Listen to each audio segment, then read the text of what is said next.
Universitas Hasanuddin Makassar mempertanyakan dasar tudingan Ikatan Dokter Indonesia atau IDI yang menyebut ada tekanan kepada para pembimbing untuk meluluskan disertasi mantan Menteri Kesehatan Terawan Agus Putranto mengenai metode cuci otak tahun 2016 lalu.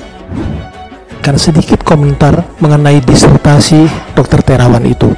Jadi timbul masalah besar di situ. Ini adalah desain penelitian yang cacat besar sebetulnya. Nah, itu terjadi dalam penelitian ini. Mengapa para ilmuwan yang menjadi pembimbing beliau itu pada Unhas diam saja? Cuma mereka terpaksa mengiyakannya karena ada tekanan eksternal yang saya sama sekali juga tidak tahu itu bentuknya apa. Unhas meminta kejelasan lebih jauh dari MKEK apa dasarnya kemudian Unhas dianggap ditekan untuk meloloskan ini. Padahal menurut apa yang kami lihat sejauh ini, promotor telah melakukan langkah-langkah yang sudah sepatutnya dilakukan secara akademik. Tentu Unhas secara kelembagaan mendorong penyelesaiannya jauh lebih arif dan bijaksana jika bisa bertemu untuk menyelesaikan persoalan daripada kita saling melontarkan dugaan-dugaan yang juga belum tentu kita bisa buktikan secara langsung. Universitas Hasanuddin Makassar menanggapi tuduhan Majelis Kehormatan Etik Kedokteran Ikatan Dokter Indonesia atau MKEK-IDI. Seperti diketahui, MKEK-IDI menuduh pembimbing Dr. Terawan di Unhas mendapat tekanan soal disertasi berisi metode cuci otak pada tahun 2016. Hal tersebut membuat pihak Unhas bereaksi.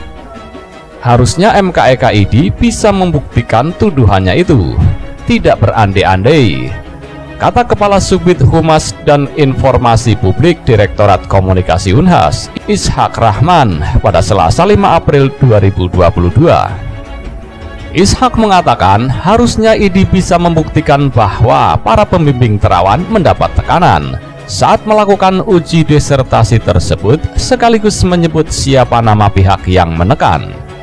Sebelumnya, anggota MKID, Rianto Setiabudi, yakin para pembimbing Terawan di Universitas Hasanuddin sebenarnya tahu ada kekurangan dari terapi cuci otak tersebut. Namun mereka diam karena ditekan oleh pihak eksternal. Sebetulnya mereka tahu sejak semula weakness ini. Cuma mereka terpaksa mengiyakannya karena konon ada tekanan eksternal, ujar Rianto. MKEK sendiri sudah merekomendasikan agar Terawan diberhentikan dari IDI. Terapi cuci otak jadi penyebabnya. Kata Rianto, terapi cuci otak Terawan punya kelemahan secara substansial. Metode intraarterial heparin flushing yang digunakan merupakan modifikasi digital subtraction angiography atau DSA. Salah satu kekurangannya adalah metode DSA Terawan menggunakan heparin. Caranya memasukkan kateter dari suatu pembuluh darah di paha sampai ke otak dan akan dilepaskan ke kontras otak. Terawan diketahui tercatat sebagai mahasiswa S3 Universitas Hasanuddin. Disertasinya membahas soal terapi cuci otak tersebut. Suarasulsel.id sudah berulang kali menghubungi salah satu promotor Terawan kala itu, Profesor Irawan Yusuf. Namun mantan dekan Fakultas Kedokteran Unhas itu mengaku tak bersedia diwawancara. Irawan mengizinkan mengutip hasil wawancaranya dengan salah satu TV pada tahun 2018. Dari wawancara Irawan di YouTube, ia mengaku sebenarnya tak ada masalah dengan metode pengobatan Terawan. Saya katakan dalam dunia kedokteran itu, hampir semua teknologi yang membuat terobosan selalu dimulai dari kontroversi.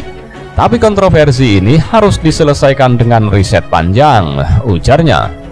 Terawan dinilai mampu membuktikannya, bahkan inovasinya sudah diuji cobakan ke beberapa orang, termasuk ke penderita stroke. Terawan bisa mengubah DSA dari diagnosis menjadi terapi dengan menginjeksi heparin ke pasien, ungkapnya.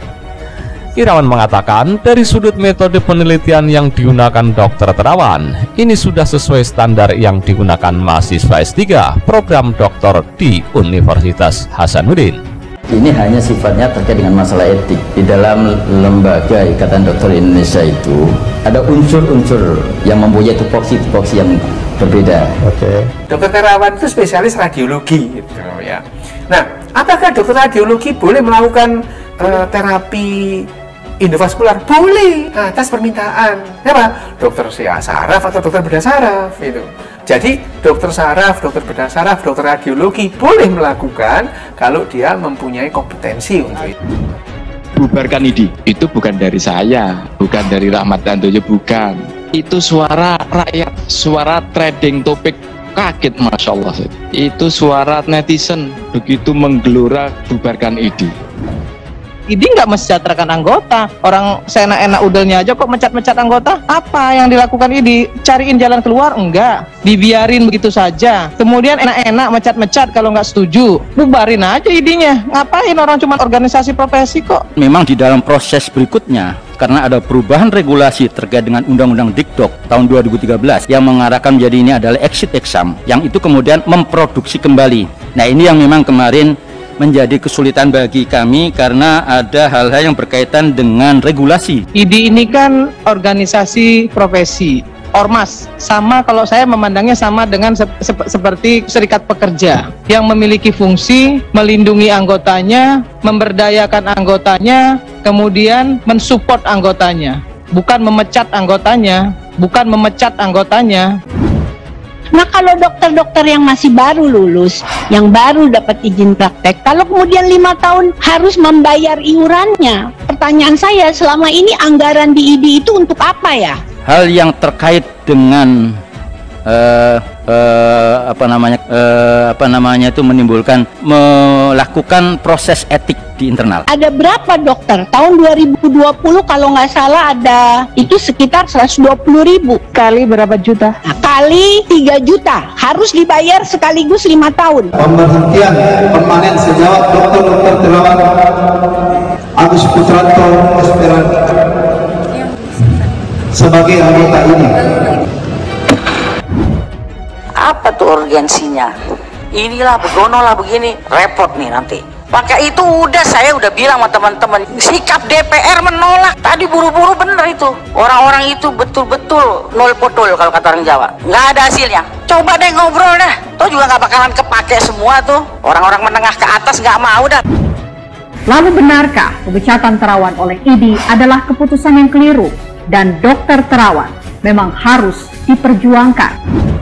Saya sangat mengharapkan agar diskusi, komunikasi, hubungan antara Ikatan Dokter Indonesia dan seluruh anggotanya bisa terjalin dengan baik. Masih banyak pekerjaan rumah yang harus kita selesaikan bersama-sama.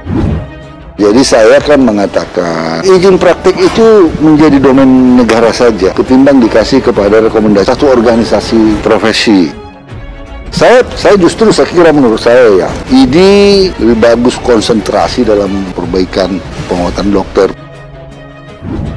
Rakyat akan banyak kecewa terhadap ID. Padahal sebetulnya ID itu kan pembina dokter, bukan pembinasa dokter. Kalau dokternya ada kesulitan ditolongin. Seharusnya ID itu begitu. Kita bayar loh tiap bulan. Kalau ini merupakan regulasi yang ada di ID, kan regulasi itu bukan harga mati. Kan memang manfaatnya sudah dirasakan oleh masyarakat luas, banyak. Meskipun memang ada regulasi yang harus di prosedur yang harus dilalui. Itu kan bisa dibicarakan. Ini menurut saya sangat berbahaya bagi dunia kedokteran. Soal pemecatan ini bisa kita nyatakan bahwa pemecatan ini tidak sah. Itu kemudian dibacakan di forum muktamar oleh perangkat yang tidak jelas, sehingga kemudian menimbulkan kegaduhan. Ini hanya sifatnya terkait dengan masalah etik. Di dalam lembaga Ikatan Dokter Indonesia itu ada unsur-unsur yang mempunyai tupoksi yang berbeda. Kami adalah eksekutif organisasinya. Ketidakhadiran Ikatan Dokter Indonesia dalam rapat dengar pendapat bersama Komisi 9 DPR ini beralasan tidak bisa hadir karena sedang menyelesaikan dokumen dan pemberkasan muktamar di Aceh. Ya, saya kira tolong untuk melakukan sebuah proses internalisasi untuk menggali lebih dalam terkait dengan hal ini. Sebaiknya sih memang duduk bersama gitu ya. Regulasinya dibantu dong karena ini kan bermanfaat gitu. Pada saat kita bicara terkait dengan pelayanan, maka pelayanan itu harus berbasis pada sebuah penelitian. Intinya sebenarnya di situ.